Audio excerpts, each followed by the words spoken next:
വൈക്കം മുഹമ്മദ് ബഷീറിൻ്റെ മതിലുകൾ എന്ന നോവലിലെ നാരായണി എന്ന കഥാപാത്രമാണ് ഞാനിവിടെ അവതരിപ്പിക്കുന്നത്.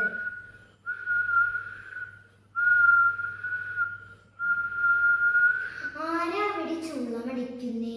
ഞാനാ. എന്താ പേര്? ബഷീർ. ചെറിയ തോതിലൊരു എഴുത്തുകാരനാ. 2.5 കൊല്ലം തടവ്. ഞാനിവിടെ തനിച്ച. കൂട്ടുകാരെല്ലാം പോയി. അതാ പേര് പറഞ്ഞില്ലല്ലോ. നാരായണി. സുന്ദരമായ പേര്. വയസ്സ്?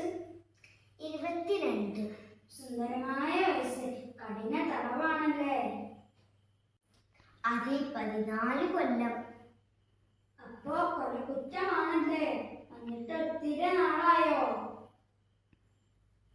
അതെ, 1 കൊല്ലമായി. ഓ, എന്തൊരു ജീവിതം. എനിക്കൊരു റോസാച്ചെടി തരുമോ? നാരായണി എങ്ങനെ അറിഞ്ഞ് ഇവിടെ റോസാച്ചെടി ഉള്ള കാര്യം? ജയിലല്ലേ, എല്ലാവരും എല്ലാം അറിയും.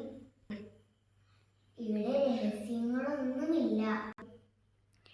ഈ ഭൂമുഖത്തുള്ള എല്ലാ റോസാച്ചെടിയും ഞാൻ നാരായണിക്ക് തരും.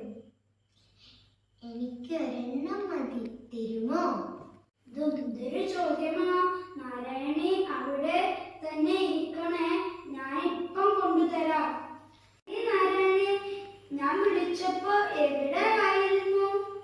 ഇവിടെ തന്നെ ഉണ്ടായിരുന്നു, ഒളിച്ചു നിൽക്കുകയായിരുന്നു. കള്ളി. ബഷീറേ, റോസാച്ചെടി കൊണ്ടുവന്നു. ബഷീറേ, ബഷീറേ. ആ, ദൈവത്തെ ഇത്ര സ്നേഹത്തോടെ വിളിച്ചിരുന്നെങ്കിൽ ദൈവം എൻ്റെ മുന്നിൽ പ്രത്യക്ഷപ്പെടുമായിരുന്നു.